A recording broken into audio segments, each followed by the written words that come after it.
Good morning, everyone. It is Tech for Senior. This is episode 124. It is the 8th of August, 2022, and a lovely day in Comox, British Columbia, which is where I am broadcasting from. If you are, first of all, I want to thank everyone for coming, and we do appreciate you being here. Now, if you are watching this on a replay, such as a YouTube replay, thank you for coming and thank you for watching. If it is a replay for you on YouTube, you will notice in the descriptions we have time chapters, and these time chapters will, of course, take you right to the section that you want to go to. If you are watching this as a YouTube short, then thank you for watching the short. And we will, if you look in the description, you will find the link to the show. So we have a big show for you today. And we also have our premiere service, which we'll be offering later on in the hour. And that, of course, went out in the newsletter, our Saturday newsletter, the link for the premiere service. And this week we have Dewey Kloos is going to talk to us about sleep trackers and infrared grills. So you remember his famous talk he did on his steak. Remember he cooking up the steaks there for us with his new infrared grill. Ray is going to tell us what is after a terabyte. Do you have that many fingers and toes, Ray? I don't know if you have that many. not even close. Not even close. So he's going to tell us what's after a terabyte. And of course, Hewie is going to talk about Twitter and all what Twitter is and why seniors and what we can use Twitter for. And that all will happen at 1/2 the hour in our premiere service. And I'll put the link into the chat. Now, we also have a show on Thursday, as we mentioned earlier in that warm-up time. We all like to get together at Tech for Senior Live on Thursday. And we have a theme, and the theme this weekend, or this Thursday, will be robotic vacuums and what will the purchase of Amazon has just purchased Roomba. So this is the big news of the week, and we will all be anxiously talking about this, and that'll be our topic that we'll be talking about on Thursday as we review all the news of the week. If you then still want more, we podcast that out to everyone. So that's what's in store this week. We will have, of course, this show will be is taped, and I'll be editing it and putting it up for the final copy later on today. And if you have, of course, our newsletter, and if you don't get our newsletter, please subscribe. It comes out on Tuesdays and Saturday. And we don't, the thing about our newsletter, has anyone ever had a newsletter with no advertising in? There is zero advertising in our newsletter. We own the database and won't let anybody have it. So you get zero advertising. All we want to do is just let you know what we're doing. As Tech for Senior grows, it gets more complicated. So we want to let you know what we're doing and how the best way to find what you're looking for is. And that's one of the purposes of the newsletter. So today, let me see, Bob, as you know, is here, but let me introduce, first of all, Hewie Popluck, my co-host. What have you got to say for yourself today, Hewie? I've got Windows SIG coming up on Sunday, and I'm busy collecting articles to cover about Windows, and that's this Sunday. So if you're not registered for it, go to hewie.net, sign up for my newsletter, and you'll get information about it. Excellent. And of course, Bob, can you say hello from the car? Sure, why not? It's actually nice because Bluetooth is on, so I'm hearing you crystal clear in the car over its excellent sound system. Very good. Sound is probably better than at home. There you go. Now, where did you have to drive a long way away? I'm in Albuquerque. Oh, okay. All right. Oh, cool. All right. Well, we enjoy the show. I intend to. I have all your stuff ready to play, and I hope I don't make it. I hope I do it okay. I know you'll yell at me if I don't. So anyway, it's all ready to go. Good. All right. And Ray, what's happening with you? Good morning. Everything is going pretty well. I think I told you I went down to Phoenix over the weekend to visit my some of my buddies, and they call this club Romeo. I mentioned this before, but I love saying it again. What does Romeo stand for? Retired Old Men Eating Out. So there you go. I'm an honorary member. Excellent. Excellent. What restaurant did you go to? An IHOP in Mesa. Oh, okay. Right off the 202 on Dobson. You would know where Dobson is. Dobson, I do. I played golf at Dobson Ranch many times. Indeed, indeed. All right. And of course, on the other side of the country, we have Bill James. Hi, all. Bill, how's your week going? Actually, pretty well. Thank you. We're still sweltering here, but today it's 92 and possibly some rain. So that'll help keep it cool. But we've been having 100-degree temperatures for 5-6 days in a row. Pretty hot in some areas, yes. Yeah. Indeed. I'm just keeping my fingers crossed the air conditioning keeps going. Yeah, for sure, for sure. Yeah, I had a bit of a stress yesterday. I had my Ring doorbell stopped working, so I took it all apart and tested the power coming to the doorbell, and of course, the power is there. It's just the doorbell's pooped, right? So get a wise. Yeah. Yeah, I knew Bob was gonna mention that. Anyway, so yeah, I've had to decide what I'm gonna do about that. How old's the doorbell? 3 years old. Oh, it's time for a new one anyway. That's what I thought. What the heck, what electronics last more than 3 years, right? All right. Even let you know when packages get there. Yeah. Very good, Bob. Yes, I do. Thanks a lot. Before we get started, we have a big show for you today, by the way. Lots of things happening. I wanted just to thank John McGregor for his very generous donation. Thanks, John, for your contribution. It always helps pay the bills, and that's just great. So thanks so much for your generous donation. All right, let's get going with the show. We have a big show for you today. We'll start, of course. Is Bob around? Is Bob around? Let's start with, I'm going to share my screen and we'll get with his security news update.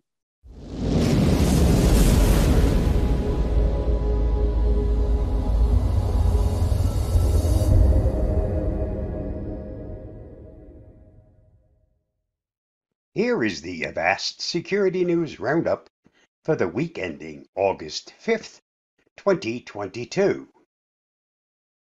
Hackers abuse chaotic Nomad exploit to drain almost 200 million in crypto. Cross-chain messaging protocol Nomad has become the target of crypto's latest 9-figure attack after hackers abused a chaotic security exploit to steal almost 200 million in digital assets. Nomad, a token bridge that allows users to send and receive tokens between Avalanche, Ethereum, EVOMS, Moonbeam, and ℏ𝕠𝕠𝕟 C1 blockchains, was attacked on Monday, with hackers draining almost all the protocol's funds. Approximately 190.7 million in crypto was stolen from the bridge, according to decentralized finance tracking platform DeFi Llama, which shows that the current total value locked, the amount of user funds deposited in a DeFi protocol, is less than $12,000 at the time of writing. Read more at TechCrunch. TikTok thieves steal Kia and Hyundai cars in viral challenge. Owners of select Hyundai and Kia models are being asked to take precautions when parking vehicles due to a rise in auto thefts. And while cars are high-tech these days, this easy hack quickly went viral on YouTube and TikTok because thieves use only a USB cable to steal vehicles. Thieves have targeted Kia model from 2011 to 2021 and Hyundai models from 2015 to 2021 because of a vulnerability that allows them to remove the steering column cover, then use a USB cable to steal the car. The vandals can quickly release the wheel lock and then use the USB cable to override the system, turn it like a key, and drive off. For more on this, see Review Geek. You need a college degree to understand Facebook's Term of Service report. You must be at least a junior in high school to understand the terms of service for all 10 major social media platforms. Roughly 4.6 billion people use at least one social media platform. Do they understand what they are signing up for? To better understand social media terms of service, privacy firm All About Cookies investigated the terms of service of 10 social media sites: Facebook, Twitter, TikTok, YouTube, Snapchat, Reddit, Discord, Twitch, WhatsApp, and Instagram. Facebook has the most difficult terms of service to understand, requiring the reading comprehension level of a college graduate, the company's study reads. On July 26th, Facebook's updated terms of service came into effect, and the document is longer and more complicated than before. It's 900 words longer, 5,007 words in total, and you need a 16th grade reading comprehension level to get through the document. Read more at Cyber News. U.S. attorneys general will take legal action against telecom providers enabling robocalls. The attorneys general of all 50 states have joined forces in hopes of giving teeth to the seemingly never-ending fight against robocalls. North Carolina AG Josh Stein, Indiana AG Todd Rokita, and Ohio AG Dave Yost are leading the formation of the new anti-robocall litigation task force. In Stein's announcement, he said the group will focus on taking legal action against telecoms, particularly gateway providers, allowing or turning a blind eye to foreign robocalls made to U.S. numbers. He explained the gateway providers routing foreign phone calls into the U.S. telephone network have the responsibility under the law to ensure the traffic they're bringing in is legal. Mostly aren't taken out of the U.S. phone, intentionally allowing robocall traffic through in return for steady revenue in many cases. See Engadget for more.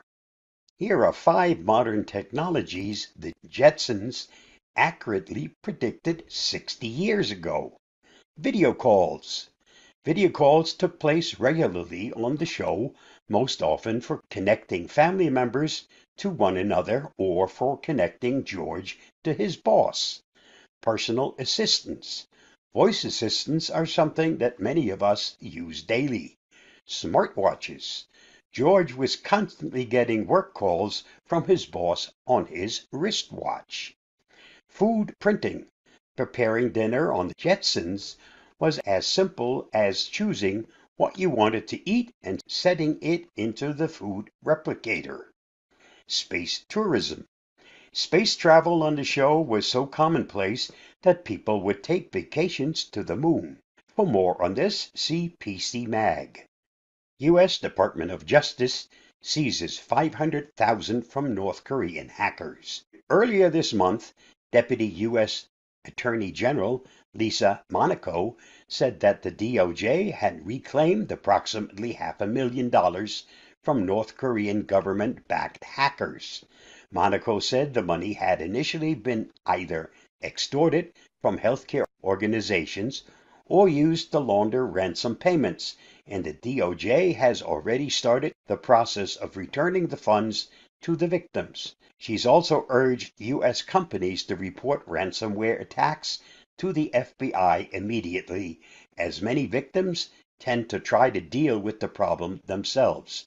Investigating one attack on a Kansas medical organization last year led the FBI to identify a new type of ransomware, as well as seize ransom payments back. See CNN for more on this story. This week's must-read on the Avast blog. Studies show a clear link between time spent online and negative mental health outcomes. Here are 7 signs that it's time to put down your phone. Read the article at the link listed, or watch my video on this topic at the YouTube link listed. If you find this video helpful, don't forget to like, share, subscribe, and get involved. And that wraps up this week's Avast Security News Roundup. Stay safe, stay secure, and I'll see you again next week. Bye-bye. Bob, how did I do? Did I do okay? You did fine, thank you. You got one more we're going to play here. Hold on. We got one more here. We're going to do this. PayPal invoice scams aren't going away. Scammers are always looking for new ways to steal your personal details or money, and over the past few months, an exploit in PayPal's invoice system is being used to create convincing phishing messages. Here's how the scam works. PayPal allows sellers to create invoices, which can then be sent to customers' PayPal account to pay for a product or service.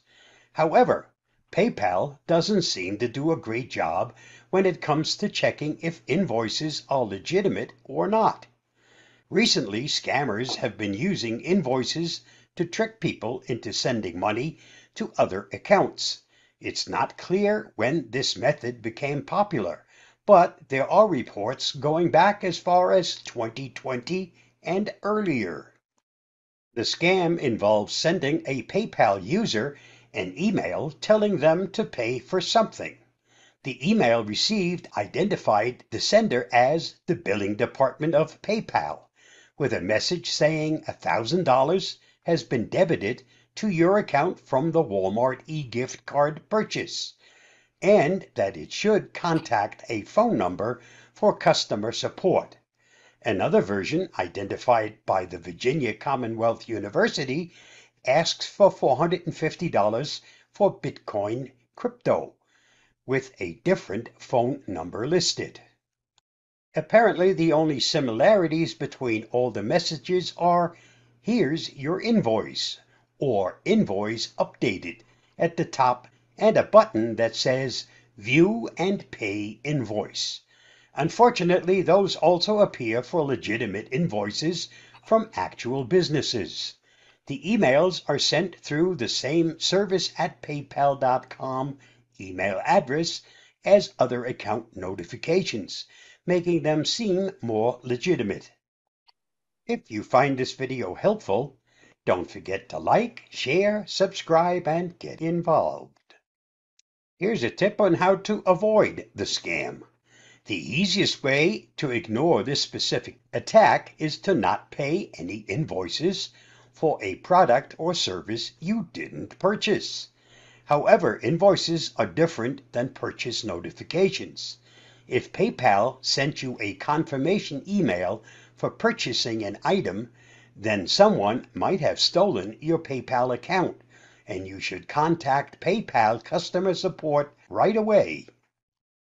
If you receive a sketchy email or message about PayPal payments, you should go to paypal.com or the apps for iPhone and Android instead of clicking any links from the message. The activity page on your PayPal profile will show any recent payments or requests, and you can check for any invoices from the activity page by clicking Status and then Invoices to Pay. Hopefully, PayPal will crack down on invoice abuse, so this won't be a common occurrence anymore. PayPal isn't alone either. The popular money transfer service Zelle and many other well-known services are also frequent targets for scammers. Thanks to Corbin Davenport for his excellent article on this topic published on How to Geek. Stay safe, stay secure, and I'll see you again soon. Bye-bye. Thanks, Bob. Good advice. Unfortunately, it's not the last one. Yeah, you got one more coming up. That's right. All right. Let's switch stream here a bit, and we're going to get into some medical stuff and some health-related stuff. So I've got a little video for you today. Will probably be lots of questions about this. So we'll certainly answer those in the chat later, or sorry, in our Q&A later. So let's get on with this, and we should. Your heart and your watch, what seniors must know. There are new features coming to some smartwatches that will make these a must for seniors. In this video, we'll look at what these features are, what watches will be affected, and why it is so important that you as a senior watch this video. It's Ron Brown with Tech for Senior, where we make videos to help seniors understand technology. Today, though, I'm going to take my YouTube creator's jacket off and put on my medical jacket. Yes, I'm going to draw on the 35 years of experience I've had looking after people as a family physician and working in emergency departments. So today I want to talk to you about some significant changes that are occurring to smartwatches that will make these invaluable for seniors. So you need to know what a very common heart condition is called atrial fibrillation.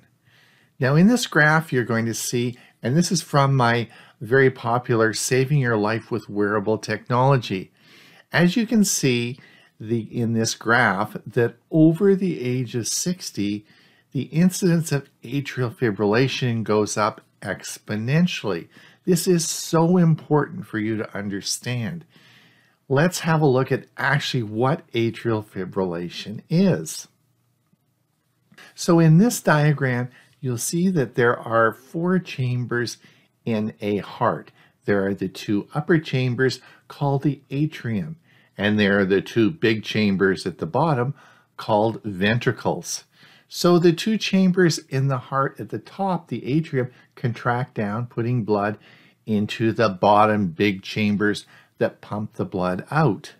Now the right ventricle goes to the lung, and the left ventricle, of course, is the big one that goes to the rest of the body. So that's how the blood flows through our heart. Now in atrial fibrillation, there's a problem. In other words, those 2 chambers in the top, those atrium, start to speed up. And oh my gosh, they go awful fast. They get going at a rapid rate so that they're just quivering. They're not actually contracting down. Now you're going to say, oh my gosh, that's terrible. You'd probably die. But that's not the case. Most people with atrial fibrillation can live very normal lives. In fact, the problem is they don't even know they have the condition. There's a stopgap between those top 2 chambers and the bottom chambers, so the bottom chambers just keep contracting down. And it turns out that you don't need those top 2 chambers to push blood down into those bottom 2 chambers. So what happens is this, is that atrial fibrillation occurs, and it occurs when you don't even notice you have any symptoms. That's the problem. So the top 2 chambers all of a sudden go very rapid. They're sort of fluttering, and they're not actually contracting down. Now what this does is this causes clots in those big atrial chambers, and the blood clots then can move down into the ventricles. In the case of the left ventricle, goes up into the brain and causes strokes. And that's why atrial fibrillation is the 3rd cause of stroke. So, and people don't know they have it. So this is why it's so important that as a senior we understand what atrial fibrillation is, and that there can be no symptoms of that, and you just end up with a disease that you don't want. You don't want to have a stroke, right? So how can watches help with this? What advantages would there be in purchasing a smartwatch? Well, the three that I've talked about before and done a number of videos about are, of course, the Apple Watch, the Galaxy 4 watch, and the Fitbit Sense. Now, why is this so important? Well, these three watches have a unique feature that they can do. Not only can they do what we call an ECG, but they can interpret the ECG and tell you if you have atrial fibrillation. These have all had scientific studies behind them, and all are approved by the FDA in the United States. They're also approved in Canada and many other countries around the world because they have the data to back up how they're doing this. So what happens is these watches can do an ECG. The ECG on the watch gets interpreted, and it will tell you immediately when we do the ECG if you have atrial fibrillation or you don't. So that's pretty cool. It will certainly do that. And these watches work in conjunction with a cell phone. So these watches, of course, are paired with a cell phone. This data is then stored in a PDF format on your smartphone. This, of course, can be shown to your healthcare provider. It can be emailed to your healthcare provider, or of course, it can be sent to your cardiologist. The studies have shown this is very accurate.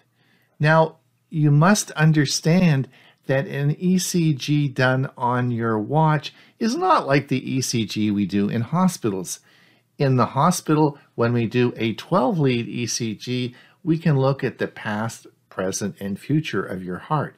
It gives us a lot of data. The ECG that we do on these smartwatches only has one specific function, and that is to tell if you have or have not got atrial fibrillation. It doesn't tell you if you have a heart attack. It doesn't tell you if you need to go to the hospital. None of that is true. All as the ECG function does is it tells you if you have atrial fibrillation. So let's look at how this would work. Well, you would maybe get a fluttering in your chest, maybe you get a bit of shortness of breath. You start to feel a bit unwell. You then have to activate the ECG on your watch. So there are many different ways you go about that. You could push the crown, the face. There's a bunch of different ways these watches work, but essentially you have to activate your watch to do the ECG. So then the watch usually asks you to be quiet, seated in a spot, and then you can actually, it will do the ECG for you. It then interprets it and says, hey, you either have atrial fibrillation or you don't have atrial fibrillation, and that you should check with your healthcare provider regarding this. It then saves that, and it saves it to your smartphone as a PDF format. Now, the problem with this is, as I told you earlier, is that many patients don't know they have atrial fibrillation. Atrial fibrillation doesn't always cause symptoms. So if you don't have any symptoms, how are you going to activate the watch to do an ECG? This does not continually monitor your heart and tell you if you have atrial fibrillation. Wouldn't that be great if you could wear your watch and it would continually monitor your heart and tell you if your heart ever went into atrial fibrillation? That would be a game changer. And folks, that is the game changer we're going to talk about today. All right, this is great news.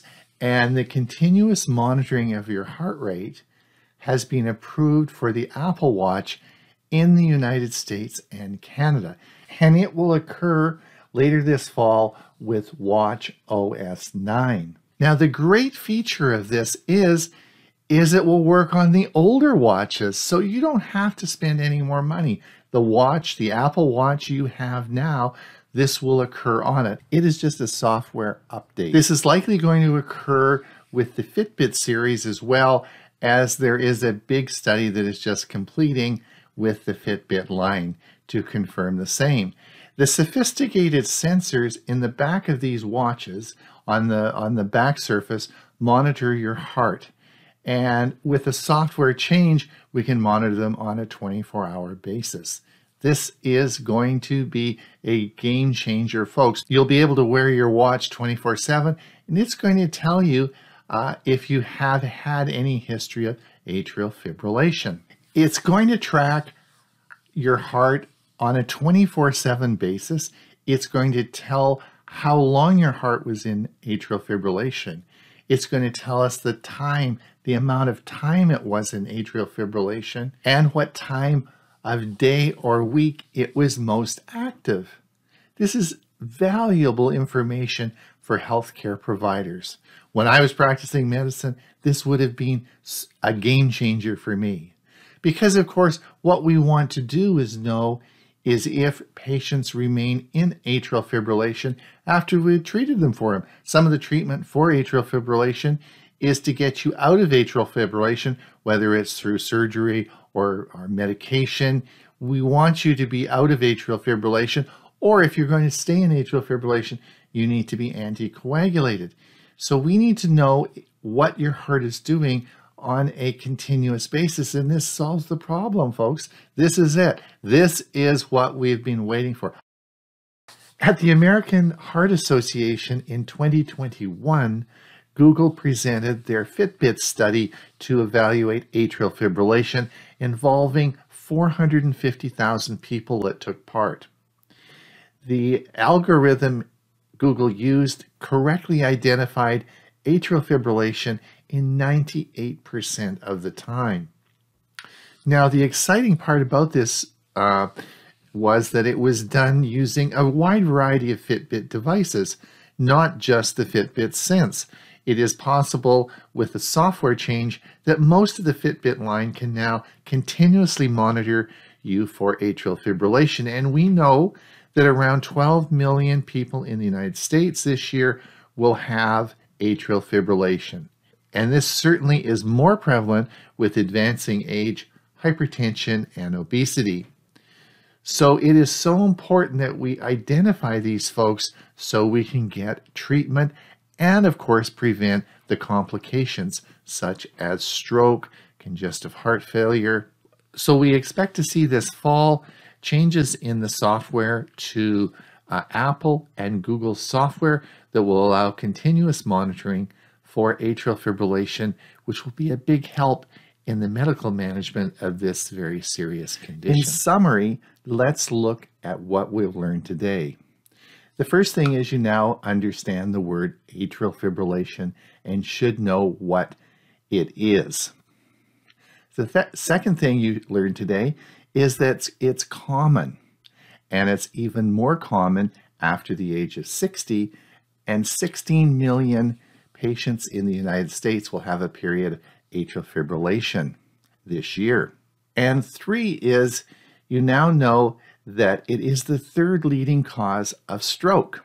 The good news is, of course, we have the Apple Watch, the Fitbit Sense, and the Galaxy Watch 4 that have been approved by the FDA and in Canada for the evaluation of atrial fibrillation. And now on your watch, with the click of a button, you can now do an ECG, which is interpreted and will tell you if you have atrial fibrillation or not. But after today's seminar, you now know that a lot of people don't have symptoms with atrial fibrillation. But the good news is coming, because Apple has now confirmed that with Apple Watch OS 9, we'll be able to continually track and monitor for atrial fibrillation on a 24-hour basis. And this will be available on most Apple Watches. You won't have to go and buy a new watch. You've also learned today that Google is following suit with this, and I expect a big announcement since their Fitbit study was done in 2021. I expect probably a big announcement with the introduction of their new Google Watch this fall. This will have the new version of Android Wear on it, and we'll likely see a continuous monitoring as Apple has done. The technology is there. I'm excited about this. I think this is going to be a big feature.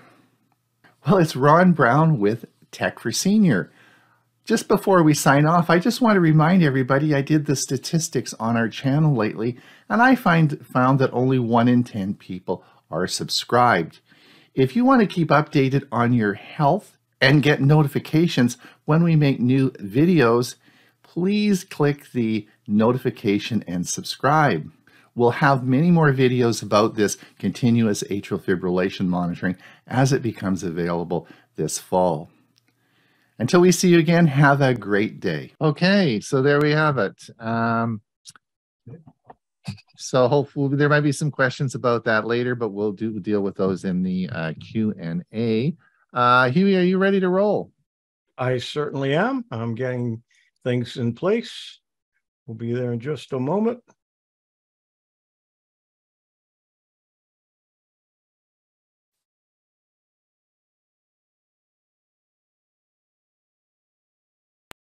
Today, I'm going to show you how to find anything using everything on a PC. I'm Hewie Poplock. That's right. I like to find files quickly. Windows doesn't really give us a chance to do so. I'm going to use a program that I've talked about many times, but I've never really demonstrated in detail. We're going to try to do that today. Using Everything by Void Tools. You use Windows Search or Cortana, you'll find a few files on your system, and then it'll say, well, let's go to Windows Explorer and see what we can find.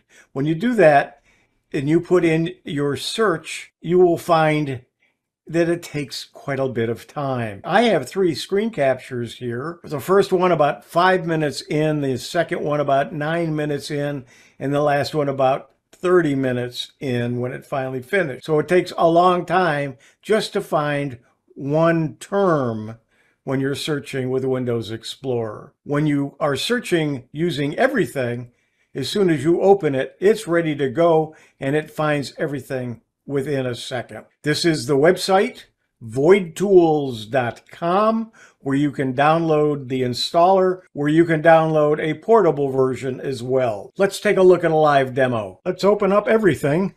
As soon as we do, it's there. And we can start searching. So let's use the term CFCS to search, and it now has found 1,540 objects. It does the folders first, and as we scroll down, you can see there's a lot of items there. As we scroll down, then we get the files. There are some that are Excel spreadsheets and PDF files and all kinds of files. And we can sort in several ways, and we're going to take a look at some different ways in which we can sort. First, we are sorting alphabetically with the folders at the top. If we click the name, we reverse that. So now we're starting at the Z under the files, then we go to the folder. So we can search alphabetically from A to Z, Z to A. We can sort by the path, and then we can reverse that, and it will do the G and C. And I'm going to talk about how you set that up in a moment. You can do by size. So you can have the largest file at the top. In this case, it's 2 gigabytes. Or you can go to the smallest. Those are folders, so there's not sizes, but then we start at 1K. Or you can go by date modified to the date that I'm recording this, which is the 7th of August. Or you can reverse it and go to the oldest file using the CFCS by folder is 2012. The oldest file by itself is 1998 on my hard drive. Now there's different views you can have. Right now we're looking at the details. You can have medium thumbnails, you can have large thumbnails, and you can have extra large thumbnails. Let's look at different items that you can search. You can search everything, which is what we're set at now, but you can only look at audio files, compressed files, documents, executables, just folders, just pictures, or just videos. Another thing that we can do under View, we can have a preview window. That means if we click this, we see a preview of it. So you can adjust that.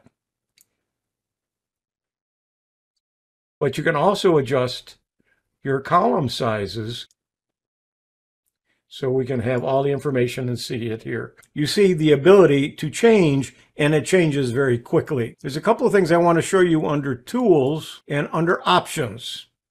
First one is Folders. I have a D drive, which is an SD card, and G is my Google Drive. So I can search my Google Drive as well by adding it under folders. And I can exclude certain things. I don't want to show hidden files in folders. I don't want to show any system file. And in most cases, when I'm looking for a file, I'm not looking for something. It's going to be either hidden or a system file. If I'm sure that that's what a file is that I'm looking for, then I might want to uncheck those. But I'm going to keep them checked. I'm going to say, oh, it does take a few seconds when you make that. Now it's sorting them. And it's done. So now it doesn't have any of the hidden files or any of the system files. So if I type in Hewie, you will see all of the folders that have Hewie, but let's now search for any video files that have my name in it. And you will see that there are several. They're right there. I want to look at any document that has my name in it. You will see that even documents, if I click on it, I will get, sometimes takes a few seconds for it to load the file to show you the preview. I want to look for pictures, and then I can go back to search everything. Now let's say I want to find Chromebook. You can see I have a lot of files there. And if I wish, I only want to find on G, I want to look at my Google Drive, and you can see that it shows everything that's on my Google Drive. So I put a space there in the word screen, I will see the word screen and only those items that are on my Google Drive. So people ask, can I search my Google Drive? Well, this is a way which you can search your Google Drive. You're not going to do it from your Chromebook, but you can do it from your PC. Find what you want, know where it is, and then go to your Chromebook and then work with it. Let's look at a few ways that I use everything. First, I want to find some files that I know were in the folder when I was working on Website of the Week. And as I start to type in website, you'll notice that it keeps changing with each letter. And as I continue to type, it found all of the Website of the Weeks. I'm looking for something in 13. So I'm going to come down here to that folder, and it could be even a file where that folder is. But I'm going to find that folder, and I'm going to right mouse click, and I'm going to come up here to Open Path. I'm going to click on Open Path. It opens up my Windows Explorer to that folder and all of the files and subfolders that are there. Then I can find the file that I'm looking for. I'm looking for a file that I created in a program called Microsoft Publisher. I know all of the files that Publisher creates are .pub. So if I hit the star or asterisk .pub, it will find the asterisk is a wildcard. So it'll find any file that has the extension pub. So I can come down here, I can find what I'm looking for, and I know that it's that file, or it probably is. I can tell it to open the path. It opens the folder that has that file in it, and then I can pick and choose which one I want to use. Often I lose a file. I might save it and can't remember where I saved it to right after I saved it, or I was clicking and dragging a file and dropped it in the wrong place. Now, how would I find it? Well, let's give an example. I'm going to open up a web page. I'm still on Vid Tools, and let's say I want to find support and everything, and there's something on here that I want to capture. So I do a screen capture. I happen to use a program called Snagit. You may use something else, but this is what I'm using. So we're going to take this information. We're going to tell it, okay, grab it and save it and save as, and we'll say test number 1. And I say save, and I close. It saved it. I close this. I didn't pay attention to where I was saving it. So how do we do that? We'll minimize this. We called it. Doesn't matter what we called it. Maybe I don't even remember what I called it. What am I going to do? I am going to look under date modified, but I know that I saved it as a JPEG. So let's first tell it we want to look for pictures. Now we're going to go to date modified. We're going to sort, find the last one, and there it is right at the top because it's the last picture that I saved. I just click on it. I can look at the preview, and that's what I wanted. And here is where it is. And so I can now right mouse click and open the path.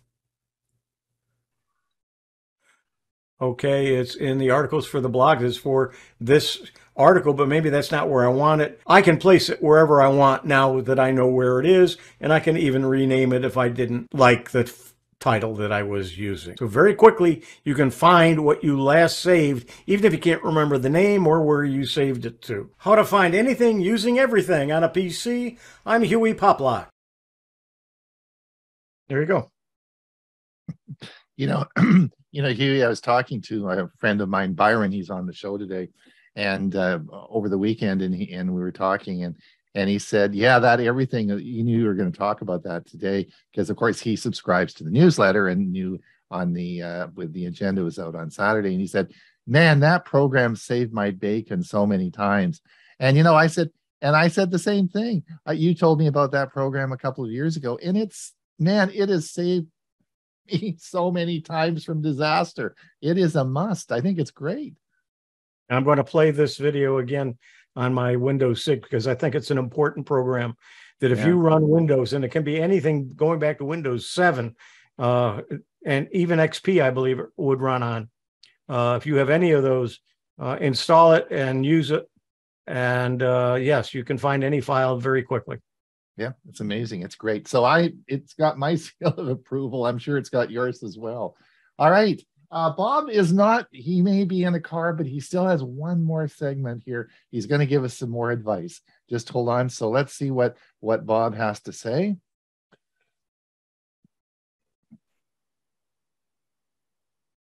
Some basic but very important modem advice. There are modems, there are routers, and there are also modem-router combos. Modems and modem-router combos occasionally need some attention.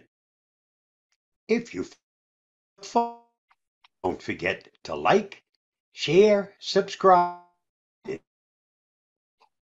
The following video I put together will give you some solid advice on keeping your internet humming and your modem safe and secure for some time into the future. Let me know in the comments what your thoughts are and what else you'd like to see. The computer room. 3 computers in this room and 1 Chromebook. But it all starts with the modem router combo. That's what connects the modem part to the outside world, and a router is what routes all of those devices to that modem. Your router modem, in my case, modem router combo, just like your computer, needs to be restarted and updated on a regular basis. It also builds up garbage. And if you don't, on occasion, restart that modem, you may wind up with some problems. Also, there are infections that can get into that modem. And some of those infections only last as long as the modem runs. Once you reboot it, that's the end of that infection. So it's important that on a regular basis, this baby gets rebooted. And there's a very easy way to do that. In my case, this part down here where the unit is plugged in, I regularly, on a weekly basis, disconnect this.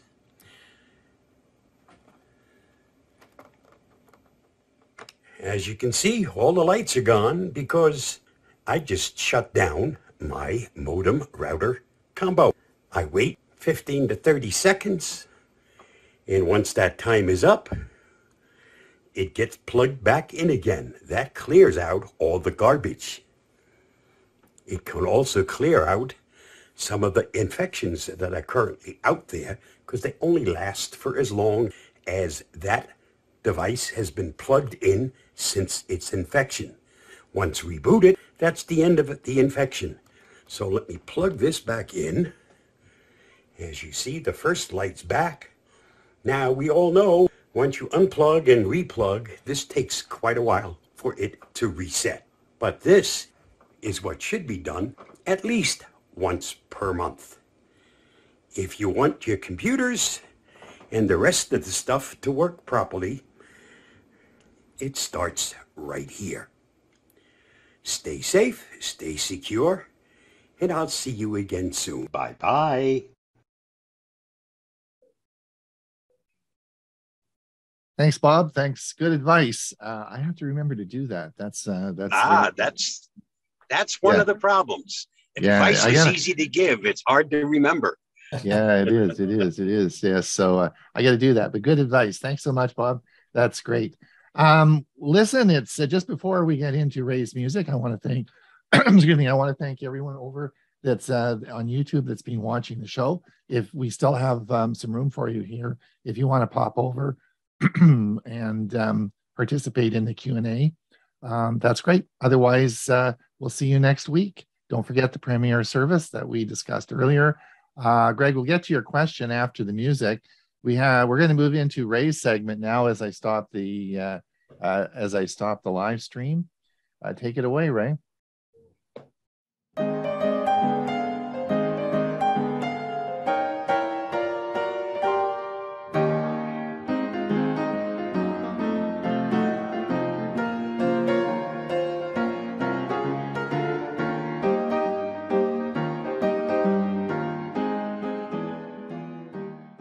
Okay, whoop-de-doo. When was the last time you heard the words whoop-de-doo?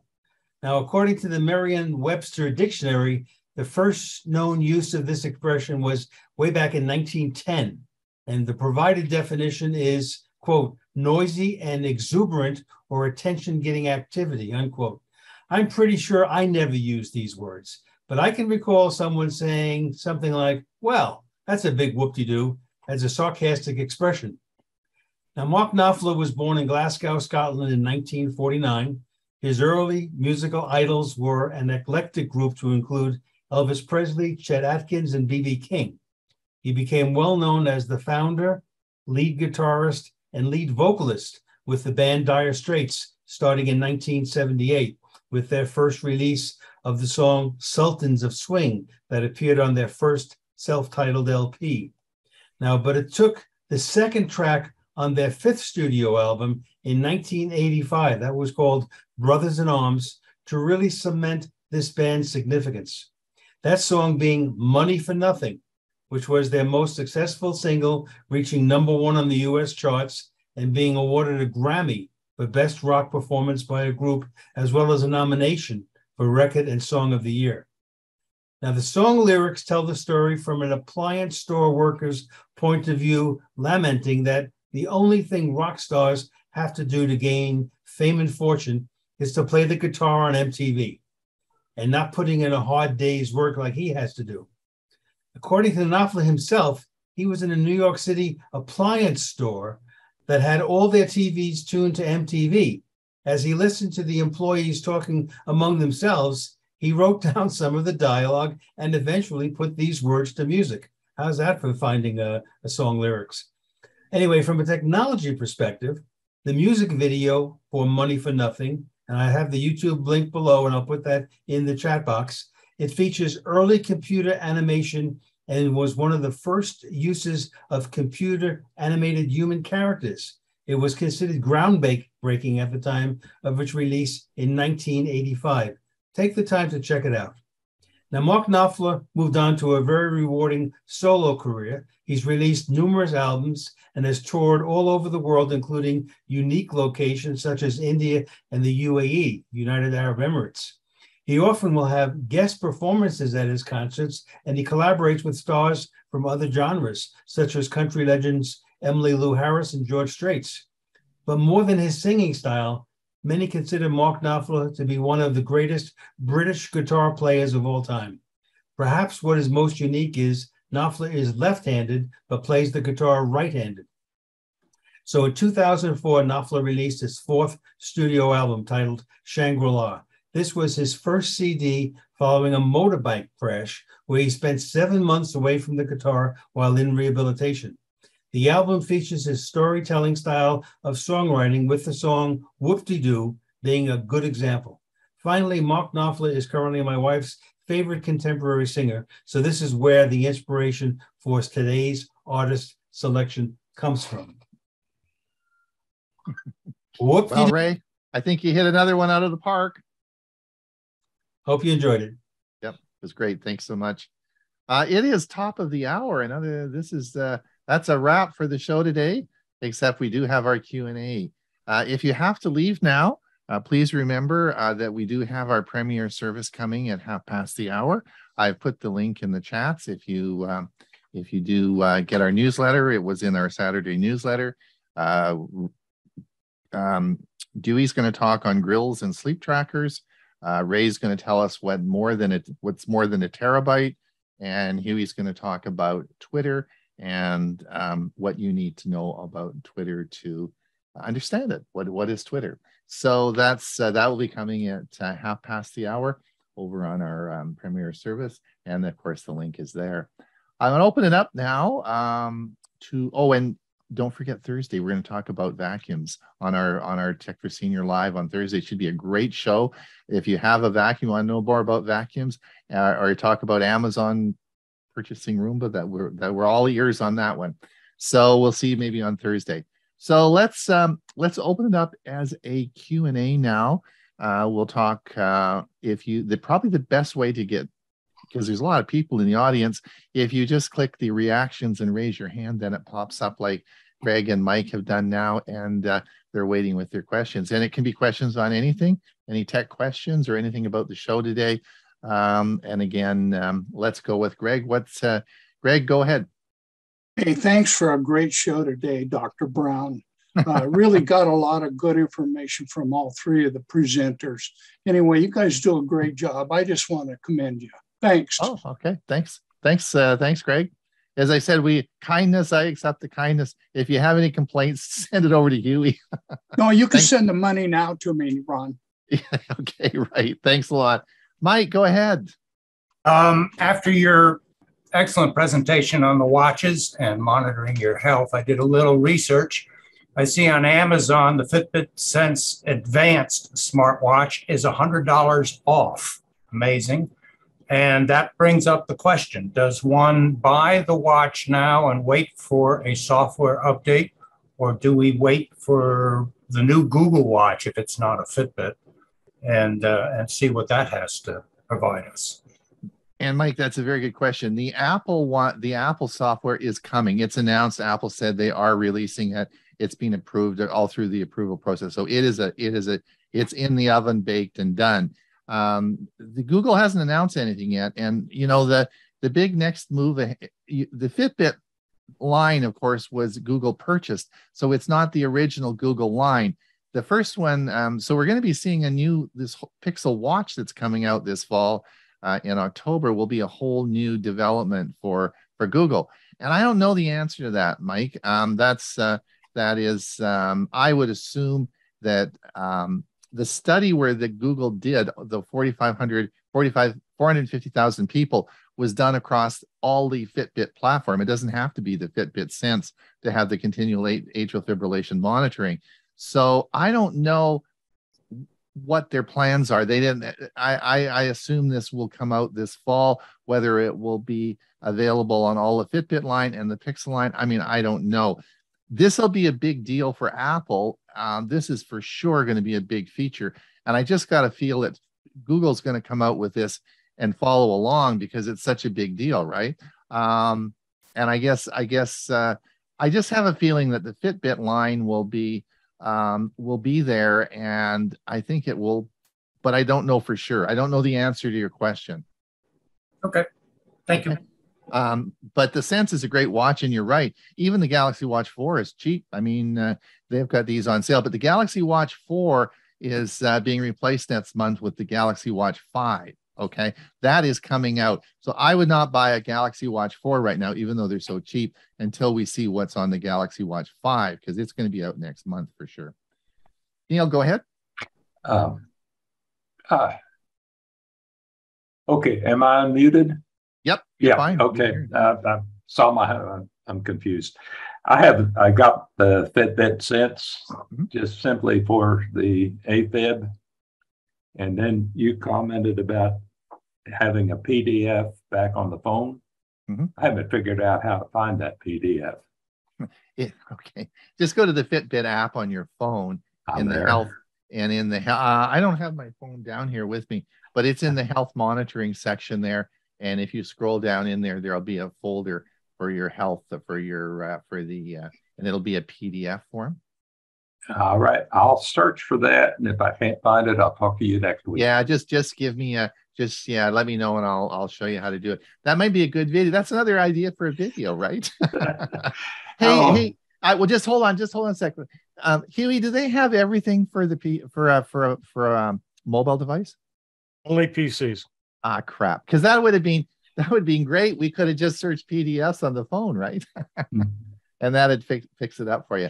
But it's there, and I'm sure there's got to be a YouTube video out on the menuing system, but you just got to drive down into the menus. It's not on the watch, it's on the phone. Okay, it's on your smartphone. It's just and it's in the healthcare app, the Fitbit app. You just have to drill down into the menus. It's there, and it'll be there. I bought the watch, and then I had to buy a new phone because the old phone was unable to handle it. Yeah. So that $100 off got spent otherwise. Yeah. Thanks, Neil. Thank you. Thanks. Okay, Drew, go ahead. You're muted. Drew, go ahead. Oops, sorry. I have the Galaxy 4, and the ECG function requires me to put a finger on the button. Right. I don't think it has the ability to do a 24-hour ECG monitor. Not yet. No, it doesn't. It does not. And as I said, the only one that it's the Apple has announced for sure this is coming, and this will be in the software release. I'm suggesting that Google will be quickly happening because they've done all the studies, but the Galaxy Watch 4 can do it as well, and also Samsung has done extensive studies with atrial fibrillation as well.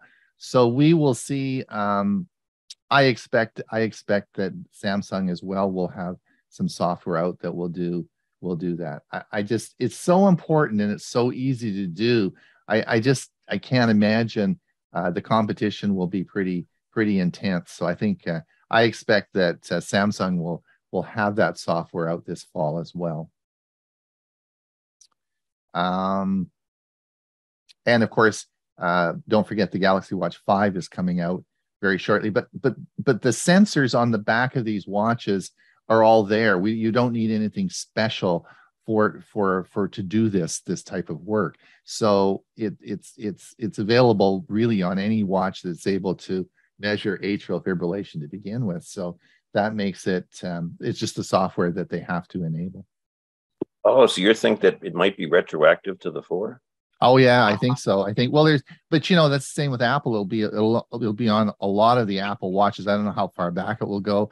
The Google study did all the Fitbit line pretty much. Didn't have to have the Sense. They did the whole line. All was entered in the study, and they monitored. So it wasn't a specific watch. So I think that I think the Galaxy, for sure, the 5, the 4, and the 3, because the 3 was able to do ECGs as well. So I think they'll all be, it'll probably work on all of them, but I don't know that for a fact.